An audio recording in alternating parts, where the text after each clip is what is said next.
Hello, नमस्कार दोस्तों। आज के इस वीडियो में हम एसएससी एमटीएस 2023 के मैथ्स के प्रश्न सोल्व करेंगे।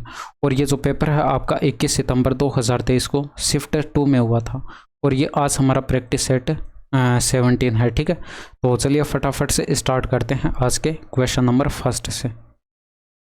इसमें देखिए, एक दूध विक्रेता दूध में पानी मिलाता है और मिश्रण को क्रय मूल्य पर बेचकर 16 से ही 1/4% का लाभ कमाता है। मिश्रण में दूध और पानी का अनुपात आपको कैलकुलेट करके बताना, यानी कि मिल्क और वाटर का रेशियो आपको कैलकुलेट करके बताना। सबसे पहले यहाँ पर देखिए 16 से 1/4% का इसको क्या हो रहा है, प्रॉफिट हो रहा है। तो इसके अगर मैं फ्रैक्शन वैल्यू की बात करूँ तो ये आपके पास यहाँ पर देखिए 16 4 64 और यहाँ पर एक 65/4 आप इसको लिख लेंगे। अब परसेंटेज के लिए यहाँ पर आप क्या करेंगे, 65/4 आप इसको लिख लेंगे और परसेंटेज के लिए डिवाइड 100 से भी आप यहाँ पर करेंगे। ठीक है, तो यहाँ पर 5 से इसको काटेंगे तो ये आपके पास 13/80 आ जाएगा। ये आपके पास इसकी फ्रैक्शन वैल्यू आ जाएगी। और इसका मतलब देखिए यहाँ पर 80 पर जो है भाई यहाँ पर देखिए प्रॉफिट हो रहा है, यानी कि 80 पर यहाँ पर 13 यूनिट का प्रॉफिट हुआ है। जबकि यहाँ पर प्रश्न में बताया गया था कि उसने दूध को क्या किया, क्रय मूल्य पर ही बेच दिया। तो दूध को इसने क्रय मूल्य पर बेच दिया तो उस हिसाब से तो इसको कुछ भी प्रॉफिट होना नहीं चाहिए था।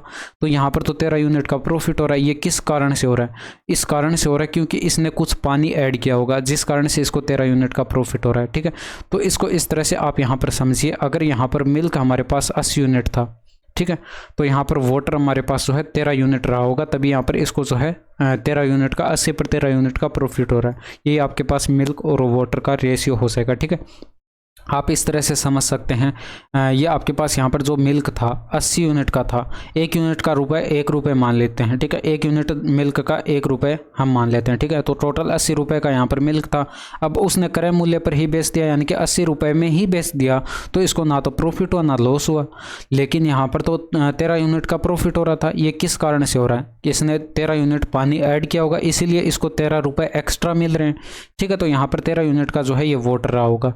तो इस तरह से जो है आप ये रेशियो कैलकुलेट कर सकते हैं। तो और ऑप्शन नंबर 2 आपके प्रश्न का यहाँ पर सही आंसर हो जाएगा। ठीक है, अब इसमें देखिए 15 पार्सल का औसत भार आपको बताया गया 20 kg है और एक और नए पार्सल को जोड़ने से औसत भार में 250 ग्राम की वृद्धि हो जाती है। तो नए पार्सल का भार कैलकुलेट करके बताना, यानी कि जो नया पार्सल यहाँ पर ऐड किया जाता है इसका वेट भी अगर यहाँ पर 20 किलो रहता तो एवरेज में कोई फ़र्क नहीं पड़ता। बट एवरेज देखिए 250 ग्राम से बढ़ रहा है, यानी कि किलो में चेंज करेंगे तो 1000 का आप डिवाइड करेंगे 0.25 kg आ जाएगा, यानी कि इतने किलो का यहाँ पर इंक्रीमेंट हो रहा है। 15 पार्सल हमारे पास पहले से थे और यहाँ पर एक पार्सल और आ जाता है, यानी कि टोटल कितने पार्सल हो गए, 16 पार्सल हो गए। तो यहाँ पर ये 0.25 का इंक्रीमेंट जो है 16 पार्सल में होगा। अब यहाँ पर ये इतना जो है, ये जो नया पार्सल है ये एक्स्ट्रा लेकर आया होगा अपने साथ, यानी कि 20 तो उसका यहाँ पर वेट था ही था, इसके अलावा यहाँ पर ये इतना एक्स्ट्रा लेकर आ रहा है। तो इसको सोल्व कर लीजिए भाई। 20 प्लस का आप यहाँ पर देखें 0.25 का मतलब क्या हो जाएगा, 1/4 और 16 का 1/4 4 होता है। तो ये आपके पास यहाँ पर 24 जो है केसी में आपके पास यहाँ पर करेक्ट आंसर आ जाएगा। ठीक है, अब इसमें देखिए एक योजना में 12,000 का निवेश करने पर आर को बदले में 15,500 वापस मिले। तो यहाँ पर उसका लाभ प्रतिशत कैलकुलेट करके बताना। तो डायरेक्ट आप यहाँ पर देख लीजिए कितने का प्रॉफिट है। आपको यहाँ पर जो है 3,500 का ये प्रॉफिट दिखाई पड़ रहा है। तो 3,500 का प्रॉफिट है कितने पर, 12,000 पर, और गुणा 100 कर देते तो ये आपके पास यहाँ पर प्रॉफिट परसेंटेज आ जाता। खत्म सवाल भाई। 2 0 से 2 0 कट गया, 1 0 से 1 0 कट गया, 12 से इसमें डिवाइड करते 12 दूनी का 24 हो जाता है। ये 2 ऑप्शन तो वैसे खत्म हो जाते हैं। इसके बाद यहाँ पर 11 बचा, उतारेंगे 0, 12 नमा 108 हो जाता। ऑप्शन नंबर 2 आपके प्रश्न का यहाँ पर सही आंसर हो चुका है। इसमें देखिए एक बिस्तर के मूल्य में पहले 32% की वृद्धि की जाती है और बाद में बिक्री में कमी के कारण जो है इसके मूल्य में 20% की कमी की जाती है। बिस्तर के अंतिम मूल्य में निवल प्रतिशत परिवर्तन आपको कैलकुलेट करके बताना है। तो सक्सेसिव कैलकुलेट कर लेते, 32% का इंक्रीमेंट बताएगा और 20% की कमी बताएगी। तो आप यहाँ पर 32 इंटू में 20 और यहाँ पर डिवाइड करके 100 से इसमें से माइनस कर देते हैं। ठीक है, अब ये कमी है तो आप इसको माइनस में लिखेंगे, ये वृद्धि है तो आप इसको प्लस में लिखेंगे। अब यहाँ पर ये आपके पास यहाँ पर ये 12 बच गया और ये माइनस का आपके पास यहाँ पर 6.4 हो जाएगा। अब 12 में से 6.4 घटाएंगे तो ये 5.6% आपके पास आंसर आ जाएगा। ठीक है, ऑप्शन नंबर फर्स्ट। अब इसमें देखिए यहाँ पर 12 पंचे 60 हो जाएगा, आप पहले ब्रैकेट सोल्व करते हैं और ये इसके डिवाइड में आ जाएगा। तो 10 इंटू में आपके पास यहाँ पर 8 प्लस का 4r दे रखा है और ये बट्टे के अंदर हमारे पास 12 पंचे 60 ये बट्टे में आ जाएगा। 0 से 0 कट गया और ये माइनस के अंदर देखिए ये 8 बनेगा, 8 पंचे 40 हो जाएगा, ये इक्वल टू 6। ठीक है, अब यहाँ पर पूरी इक्वेशन को अगर हम 6 से गुणा करा देते तो यहाँ पर बट्टे में से 6 हट जाएगा और ये आपके पास 6 चौके 24 240 हो जाएगा, ये 6 छंग 36 हो जाएगा। ठीक है, अब यहाँ पर देखिए ये 8 उधर ले जाकर इसमें से 36 में से घटाते तो ये आपके पास 28 बचता और यहाँ पर 240 में ऐड करते तो ये आपके पास यहाँ पर 4r इक्वल टू हो जाता 268। तो r capital R equal to कितना हो जाता, ये आपके पास 6 चौके 24 हो जाता और यहाँ पर 7 चौके 28 हो जाता। 67 आपके प्रश्न का सही आंसर होता।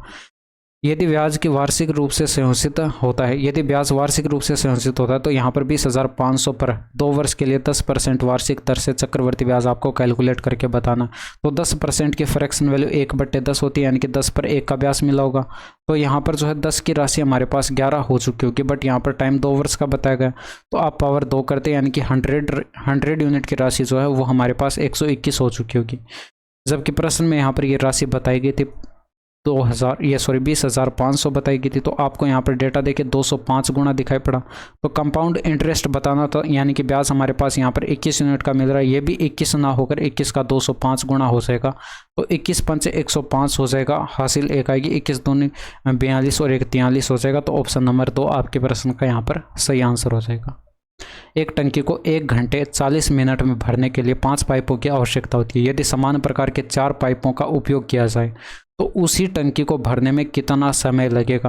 देखिए यहाँ पर 1 घंटे 40 मिनट का मतलब घंटे में यहाँ पर कितना हो जाएगा, 1 घंटे 40 मिनट का मतलब आप यहाँ पर लिख सकते हैं 2/3 घंटे। भाई 40/60 करेंगे तो 2/3 आएगा, 1 से 2/3 का मतलब क्या हो जाएगा 5/3 घंटे। तो टोटल आपके पास यहाँ पर इतना टाइम घंटे में आ जाएगा। अब यहाँ पर आप देख सकते हैं 5 पाइप थे और यहाँ पर 5/3 घंटे के लिए खोले जाते हैं, तो यहाँ पर ये टंकी भर जाती है। तो यहाँ पर ये आपके पास टंकी की क्षमता रही होगी। इसी तरह से यहाँ पर समान प्रकार के 4 पाइप मान लेते टी टाइम के लिए खोले जाते हैं, तो यहाँ पर भी ये टंकी कंप्लीट भर चुकी होगी। अब यहाँ पर ये भी आपके पास टंकी की क्षमता होगी और ये भी टंकी की क्षमता, यानी कि आपस में बराबर होनी चाहिए। तो यहाँ पर t बराबर आपके पास कितना आ जाएगा 25/12 आ जाएगा। ये आपके पास टाइम घंटे में आया, आपको मिनट में कैलकुलेट करना था। तो 25/12 को आप क्या करते 60 से गुणा कर देते, तो 12 पंचे 60 हो जाता, 125 आपके प्रश्न का यहाँ पर मिनट में जो है करेक्ट आंसर हो जाता। इसमें देखिए यदि एक घन के आकार के डिब्बे के सबसे लंबे विकिरण की लंबाई आपको बताई गई तो इसका आयतन आपको कैलकुलेट करके बताना। तो यहाँ पर देखिए इसको आप क्या लिख सकते हैं 10√3 लिख सकते हैं और यहाँ पर घन के सबसे लंबा विकिरण आपके पास यहाँ पर इसका फॉर्मूला क्या हो जाएगा a√3 हो जाएगा और ये बराबर इसके होना चाहिए। तो √3 से √3 कट गया, भुजा हमारे पास 10 यूनिट के आ चुकी है। वॉल्यूम यानी कि आयतन आपको कैलकुलेट करना था, तो आयतन हमारा क्या होता है भुजा क्यूब होता है, तो 10 का क्यूब करते तो 1000 सेंटीमीटर क्यूब में आपके प्रश्न का यहाँ पर सही आंसर हो जाता। अब इसमें देखिए यहाँ पर इस प्रश्न में देखिए संदर्भ में जो था वो मैंने यहाँ से हटा दिया था, और क्योंकि क्वेश्चन काफ़ी ज़्यादा लेंथी था तो यहाँ पर जो है एक स्लाइड के अंदर जो है कवर कर पाना मुश्किल था, तो इसलिए मैंने संदर्भ जो है वो हटा दिया था। हालांकि देखिए मैं यहाँ पर ये एक्सप्लेन करके आपको बता दूँगा। इसमें देखिए यदि NRIS और विदेशी निवेशकों और कॉरपोरेट घरानों के अलावा यहाँ पर कुल निवेश आपको बताया गया 456 रुपये करोड़ में है, तो राष्ट्रीय बैंकों और ऑफशोर फंड्स का जो है द्वारा निवेश रुपये करोड़ में आपको कैलकुलेट करके बताना कितना होगा। तो सबसे पहले इसमें देखिए NRIS ये रहा ये वाला, ठीक है। और इसके बाद यहाँ पर कॉरपोरेट हाउसेस यानी कि आपके पास यहाँ पर 18% रहा। इसके बाद यहाँ पर फॉरेन इन्वेस्टर्स यानी कि विदेशी निवेश आपके पास यहाँ पर ये 23% रहा। टोटल करेंगे तो आपके पास यहाँ पर 27 और यहाँ पर ये आपके पास 23, ये आपके पास 50 हो गया और ये 18, यानी कि टोटल 68% बन रहा है। अब इसके अलावा आपको देखना है तो 68% तो ये हो गया और पूरा अपने आप में 100% था, तो 68% 100 में से घटाएंगे तो 32% आपके पास ये बचेगा, और इसी की वैल्यू आपको प्रश्न में 456 रुपये करोड़ में आपके पास यहाँ पर बताई गई थी, ठीक है। इसके बाद देखिए आपको कैलकुलेट क्या करना था, यहाँ पर देखिए राष्ट्रीय बैंकों और ऑफशोर फंड्स यानी कि नेशनल बैंक्स ये रहे, और ये आपके पास यहाँ पर ऑफशोर फंड्स आपको यहाँ पर देखने हैं तो ये रहे, यानी कि आपके पास यहाँ पर 12% और ये 10%, दोनों मिलाकर 22%। इसी 22% की वैल्यू आपको कैलकुलेट करके बतानी है, तो कैलकुलेट कर लीजिए। भाई आप क्या करते, 456 बट्टे के अंदर 32 करते, इंटू में 22 करते थे। तो यहाँ पर इसको कैलकुलेट करते तो ये आपके पास 4 से कटता, ये 8 हो जाता, 4 से कटता, 4 एकम 4, फिर 4 एकम 4, फिर यहाँ पर 4 चौके 16 हो जाता। इसके बाद यहाँ पर देखिए 2 इसमें से कट जाता, ये 57 आ जाता, 2 यहाँ पर इसमें से कट जाता, ये 11 आ जाता, और ये बट्टे के अंदर 4 से कटता, ये 2 आ जाता। तो आपको यहाँ पर 11 से ऊपर गुणा करा देना था, ये आपके पास 7 आ जाएगा, और ये आपके पास यहाँ पर 62 आ जाएगा, बट्टे के अंदर 2 आ जाएगा। 3 दूनी का 6 और 2 एकम 2, 3 देखिए आपको एक ऑप्शन में दिखाई पड़ रहा आंसर। इसमें देखिए साधारण ब्याज दर पर जो है 3 वर्षों में आपको बताएगा 8000 की धनराशि 9800 हो जाती है। तो यदि ब्याज की दर स्वयं की 2 गुनी हो जाए तो 4 वर्ष में उसी मूलधन की धनराशि क्या होगी, आपको कैलकुलेट करके बताना था। तो आप यहाँ पर डायरेक्ट देखिए ब्याज कितने का मिल रहा है, 1800 का मिल रहा है, किस दौरान, इन 3 वर्षों के दौरान। तो आप यहाँ पर देखिए 8000 की राशि बताई गई थी। रेट ऑफ इंटरेस्ट आप यहाँ पर आर मान लेते, 3 वर्ष का टाइम डिवाइड करते 100 से, तो ये ब्याज हमारे पास 1800 का आना चाहिए था। तो 2 0 से 2 0 खत्म, 1 0 से 1 0 खत्म। इसके बाद 3 से इसको डिवाइड करते ही हमारे पास 60 आ जाता, और यहाँ पर 4 से डिवाइड करते ये 4 दूनी का 8, और यहाँ पर ये 15 चौके 60। तो आर बराबर हमारे पास 15/2 रेट ऑफ इंटरेस्ट आ जाती है। जबकि प्रश्न में यहाँ पर बताया गया है कि इसको फिर 2 गुना कर दिया जाता है, यानी कि अब हमारे पास नई रेट ऑफ इंटरेस्ट जो है वो हमारे पास क्या हो जाएगी, इसका 2 गुना करेंगे, यानी कि 15% हो जाएगी। भाई आपको कुछ नहीं करना, इसका 2 गुना करना है, तो यहाँ पर ये बट्टे में से 2 कट जाएगा, 15% रेट ऑफ इंटरेस्ट आ जाएगी। अब धनराशि हमारे पास वही है 8000 की, यानी कि आपके पास 8000 जो था ये अपने आप में 100% था। अब 15% से 4 वर्ष के दौरान, यानी कि 15 चौके 60% का ब्याज मिलेगा। 100% ये अपने आप में था, तो डायरेक्ट आप इसका 160% कैलकुलेट करिए, ये आपके पास अमाउंट आ जाएगा। 16 8 128 हो जाएगा, आगे 2 0 आ जाएंगे। ऑप्शन नंबर फर्स्ट आपके प्रश्न का यहाँ पर करेक्ट आंसर हो जाएगा। इसमें देखिए ए और बी अलग अलग काम करते हुए एक काम को क्रम से 16 दिनों और 28 दिनों में पूरा कर सकते हैं। यदि वे बारी बारी से एक एक दिन छोड़कर काम करते हैं और बी पहले दिन काम शुरू करता है तो काम कितने दिनों में पूरा हो जाएगा। इसमें देखिए ए आपको बताया गया यहाँ पर 16 दिन में कर सकता है, बी बताया गया ये 28 दिन में कर सकता है। दोनों का एलसीएम देखिए 28 के 112 होता है, 16 7 112 होता है। इनका एलसीएम आपके पास 112, यानी कि टोटल वर्क हमारे पास 112 यूनिट का आ चुका। 7 यूनिट इसकी एफिशिएंसी 28 के 112 होता है, यानी कि 4 यूनिट इसकी एफिशिएंसी हो जाएगी। प्रश्न में आपसे यहाँ पर बोला गया कि बी पहले दिन काम करता है फिर ए काम करता है। अब इसी तरह से देखिए 2-2 दिन का पैटर्न इसी तरह से आगे तक चलता रहेगा, तो हम कैलकुलेट कर लेंगे कि 2 दिन के अंदर कितने यूनिट का काम हो रहा है। ये 4 का करता है, ये 7 का, 11 यूनिट का काम हो रहा है। हमें करवाना 112, तो हम देखिए इसके पास लेकर जाएंगे 112 एग्जैक्ट तो हम करवा नहीं सकते, तो यहाँ पर 10 से गुणा कराएंगे तो 110 यूनिट का काम हो जाएगा। कितने दिन में, इधर भी 10 से गुणा कराना पड़ेगा, तो ये 20 दिन के अंदर जो है हमारे पास 110 यूनिट का काम हो जाएगा। ठीक है, अब यहाँ पर काम बचा कितना, टोटल 112 यूनिट का था, 2 यूनिट का काम बचा है। अब यहाँ पर देखिए प्रत्येक 2 दिन के बाद जो है ए पर काम एंड हो रहा है, तो यहाँ पर लास्ट में ए पर काम एंड हुआ होगा। तो अब यहाँ पर बारी किसकी आएगी, बी की बारी आएगी। और यहाँ पर बी देखिए एक दिन में 4 यूनिट का काम करता है, जबकि शेष हमारे पास 2 यूनिट का था। तो 2 यूनिट का काम ये 4 की एफिशिएंसी से करेगा, यानी कि आधे दिन में निपटा देगा, यानी कि 1/2 दिन यहाँ पर ये रहा। तो यहाँ पर 20 दिन तो ये रहे और 1/2 दिन ये रहा। तो आप ऑप्शन नंबर 2 आपके प्रश्न का सही आंसर हो जाएगा, 20 से 1/2 दिन। इसमें देखिए 23 प्रेक्षणों का माध्य आपको बताएगा 36 है, और यदि पहले 12 प्रेक्षणों का माध्य आपको बताएगा 32 है, और यहाँ पर अंतिम 12 प्रेक्षणों का माध्य बताएगा 39 है, तो 12वां प्रेक्षण कैलकुलेट करके बताना है। तो इसमें देखिए हम पहले डेविएशन कैलकुलेट करेंगे। डेविएशन हमारे पास क्या हो जाएगा, इसमें देखिए एवरेज हमारे पास 36 बताया गया था। ठीक है, तो हमारे पास 12वां प्रेक्षण जो है वो 36 होता, तो एवरेज में कोई फ़र्क नहीं पड़ता।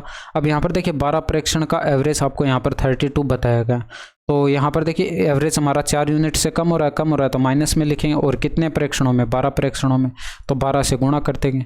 इसके बाद यहाँ पर देखिए अगले जो 12 प्रेक्षण है, यहाँ पर अंतिम 12 प्रेक्षण जो हैं उनका एवरेज 39 बताएगा। तो एवरेज देखिए यहाँ पर कितने से बढ़ रहा है, 3 यूनिट से बढ़ रहा है, यानी कि यहाँ पर प्लस का 3 करेंगे क्योंकि इंक्रीज हो रहा है। और यहाँ पर कितने प्रेक्षणों में, 12 प्रेक्षणों में, तो गुणा में 12 कर देंगे।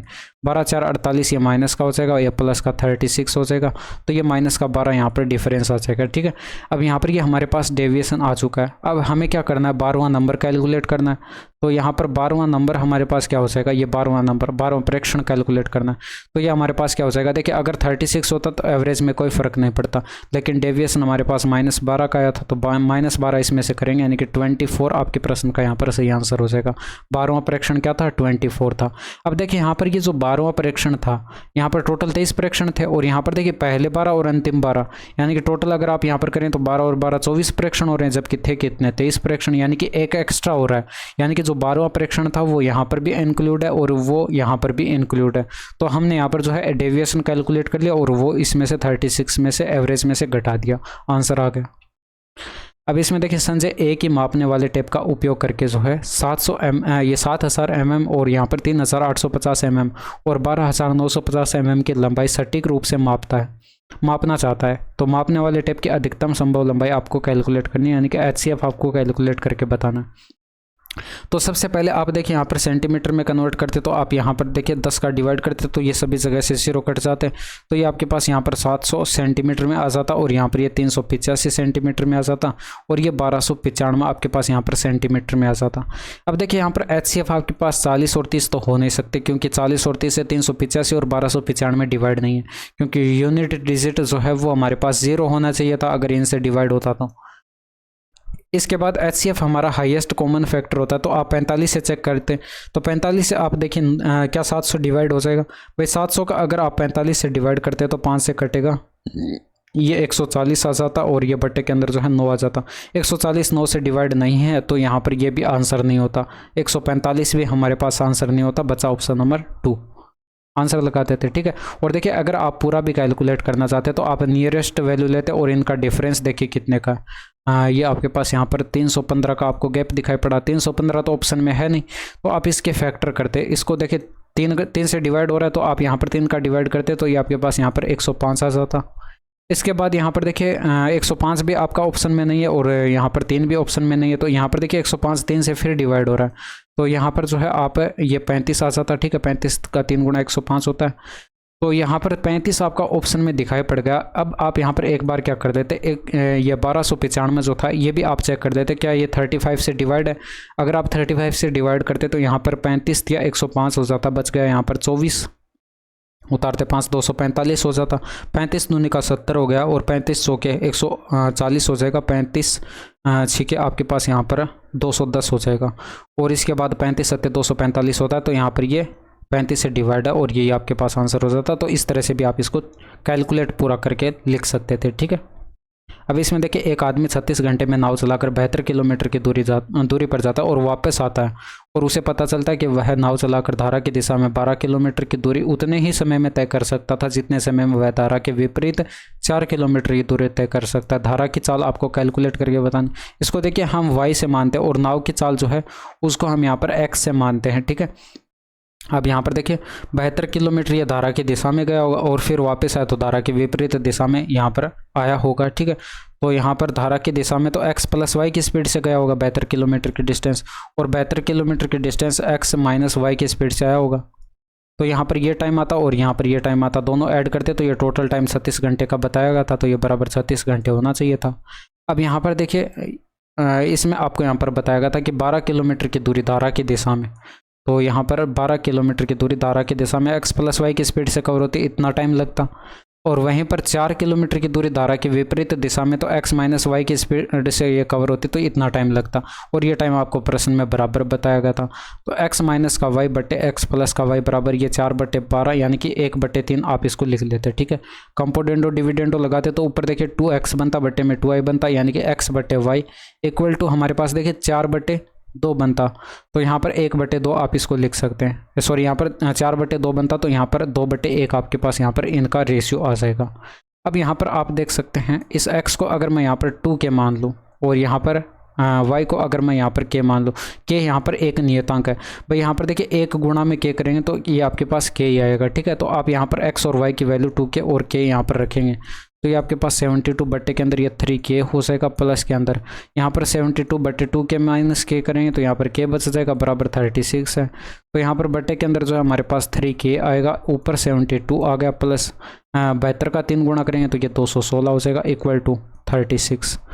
3K के इधर गुणा कराते हैं, ये आपके पास ऊपर देखिए 288 बनेगा इक्वल टू 36 या 108K हो जाएगा। तो यहाँ पर कैपिटल K बराबर कितना आ जाएगा, ये 288/108 आ जाएगा। ठीक है, तो इसके बाद यहाँ पर देखिए ये 4 से डिवाइड हो रहा है, तो यहाँ पर 700 के 28 हो जाता और 4 दूनी का 8 हो जाता। बट्टे के अंदर 4 से डिवाइड करते, 4 दूनी का 8, 700 के 28। ये 9 से डिवाइड हो रहा है, तो यहाँ पर 9 8 72 हो जाता, 9 3 का 27 हो जाता, 3 दूनी का 6 हो जाता और इसके बाद यहाँ पर पॉइंट लगाते और यहाँ पर 6 3 का 18 हो जाता। 2.67 आपके पास यहाँ पर आंसर आ जाता, क्योंकि यहाँ पर K की वैल्यू ही हमें कैलकुलेट करनी थी। क्यों? क्योंकि यहाँ पर देखिए ये y आपने धारा की चाल मान रखी है और y का मान आपको कैलकुलेट करना था और y हमारे पास क्या है, K है, और K की वैल्यू हमने कैलकुलेट की कितनी, 2.67। ये तो आंसर था। इसमें देखिए एक शंकु के आधार का व्यास आपको बताएगा 4 मीटर और ऊंचाई आपको बताएगी 1.5 मीटर। तो शंकु की तिर्यक ऊंचाई L आपको कैलकुलेट करके बतानी। यहाँ पर देखिए व्यास बताएगा तो त्रिज्या आप कैलकुलेट करते 4 का आधा करते यानी कि 2 मीटर की त्रिज्या आ जाती है। यह हाइट आपको बता रखी है, तो फॉर्मूला क्या होता है, L बराबर होता है √ के अंदर h का स्क्वायर प्लस के अंदर r का स्क्वायर। तो यहाँ पर क्या करते 1.5 का आप स्क्वायर करते और प्लस कर देते यहाँ पर 2 का स्क्वायर। तो यहाँ पर √ के अंदर बनता आपके पास यहाँ पर 2.25 बन जाता और प्लस के अंदर 4 बनता। तो √ के अंदर ये 6.25 हो जाता और यहाँ पर जो है आपके पास 25/10 आता।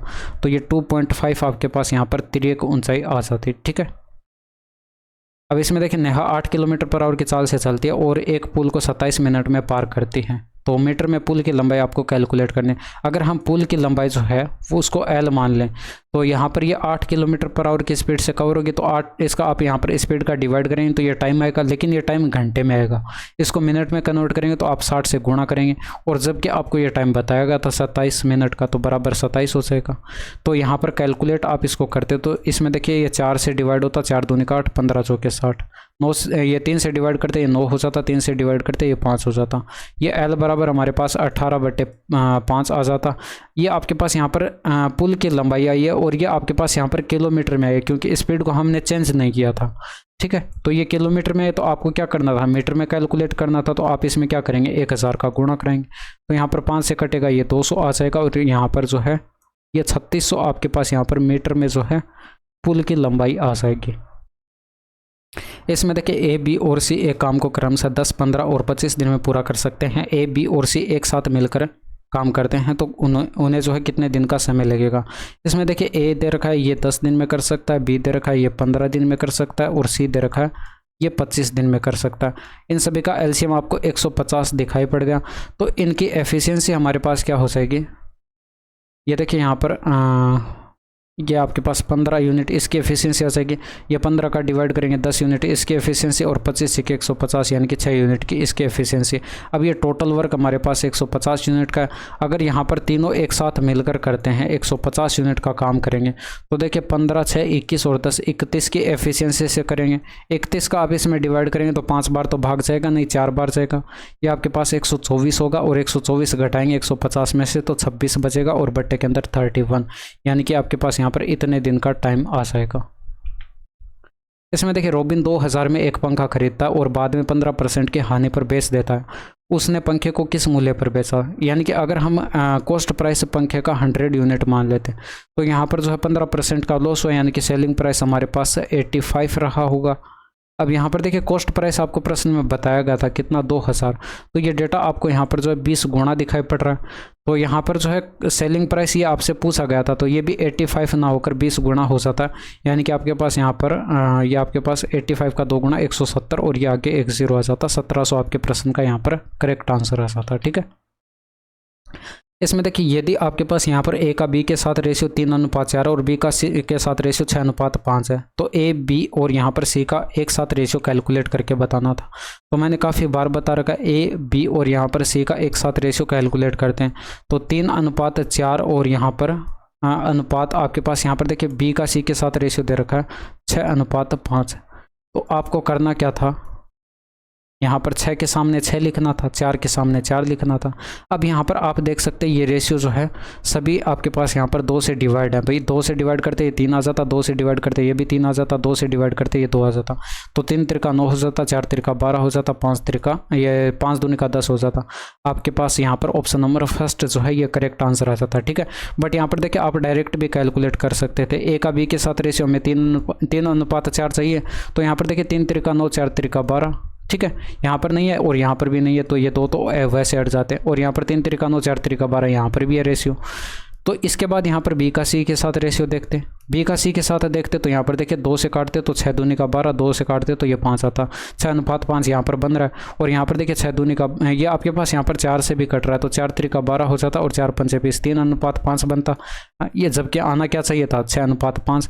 तो यहाँ पर ऑप्शन नंबर फर्स्ट आपके पास यहाँ पर आंसर आता। तो इस तरह से ऑप्शन से भी आप इसको चेक करके आंसर टिक कर सकते थे। एक सप्ताह में व्यक्ति द्वारा जॉगिंग की गई माध्य दूरी आपको कैलकुलेट करके बतानी। एक सप्ताह में 7 दिन होते हैं, तो आप इन सभी का टोटल करते और इसमें 7 का डिवाइड कर देते। ये दूरी आपको किलोमीटर में बताई गई, ठीक है। तो यहाँ पर टोटल कर लीजिए, आपके पास यहाँ पर कितना बन रहा है। ये आपके पास 4 2 6 3 9 बनेगा, और यहाँ पर ये 4 13 हो जाएगा, और यहाँ पर ये 8 बनेगा, 13 और 8 21 हो जाएगा। 21 में आप 7 का डिवाइड करते क्योंकि 7 दिन का डेटा, तो ये 3 किलोमीटर में जो है आपके पास यहाँ पर एवरेज आ जाता। माध्य दूरी पूछी गई, यानी कि एक तरह से आपसे एवरेज ही पूछा गया। तो यहाँ पर 3 किलोमीटर जो है आपके प्रश्न का यहाँ पर सही आंसर हो जाता, ठीक है। तो ये थे आपके पूरे 20 प्रश्न। आपसे मिलते हैं नेक्स्ट वीडियो में। That's all for today, thank you. That's all for today, thank you, धन्यवाद, बाय बाय, टेक केयर, ठीक है।